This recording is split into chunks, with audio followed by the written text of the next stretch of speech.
तेल की बढ़ती कीमतों को लेकर मंत्री धर्मेंद्र प्रधान ने अमेरिका में चुनाव को जिम्मेदार ठहराया, तो वहीं कांग्रेस ने इसे हास्यास्पद बताया।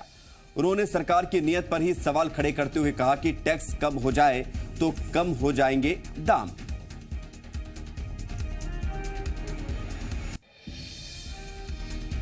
मुझे ताज्जुब होता है इस बात का कि ये कहां से इस तरह की बातें लेके आते हैं।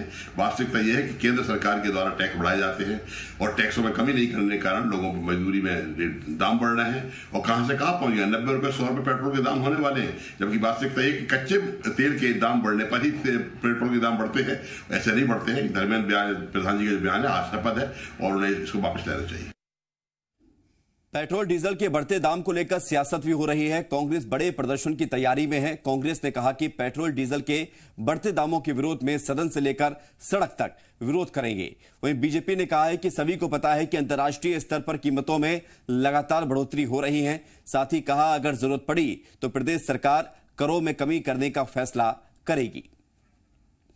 तो लगातार पेट्रोल डीजल के दाम बढ़ रहे हैं और बढ़ते पेट्रोल डीजल के दाम से इसका सीधा असर आम लोगों की जेब पर पड़ता है, बजट गड़बड़ाता है। अब इस पर राजनीति भी हो रही है।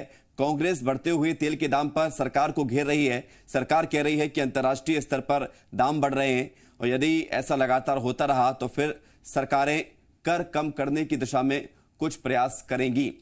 लेकिन इन सबके बीच फिलहाल राहत मिलती हुई नजर नहीं आ रही है।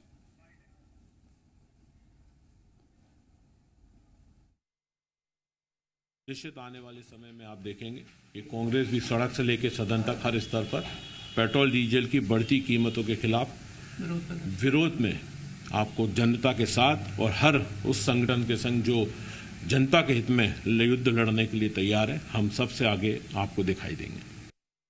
निश्चित रूप से पेट्रोल का मामला आप जानते हैं कि वो समिति के अधीन होता है। कंपनी अपने आप निर्धारण स्वयं करती है और आदरणीय केंद्रीय पेट्रोलियम मंत्री जी ने भी इस बात को बयान दिया है कि बहुत ज्यादा मूल्यों को बढ़ने नहीं दिया जाएगा। निश्चित रूप से दरों को स्थिर बनाए रखना सबका मिलकर काम होता है और इस मामले में यदि आवश्यकता पड़ेगी तो सरकार आवश्यकता रूप से विचार करके कैबिनेट में इस मामले को लेकर आके कुछ न कुछ कदम उठा सकती है।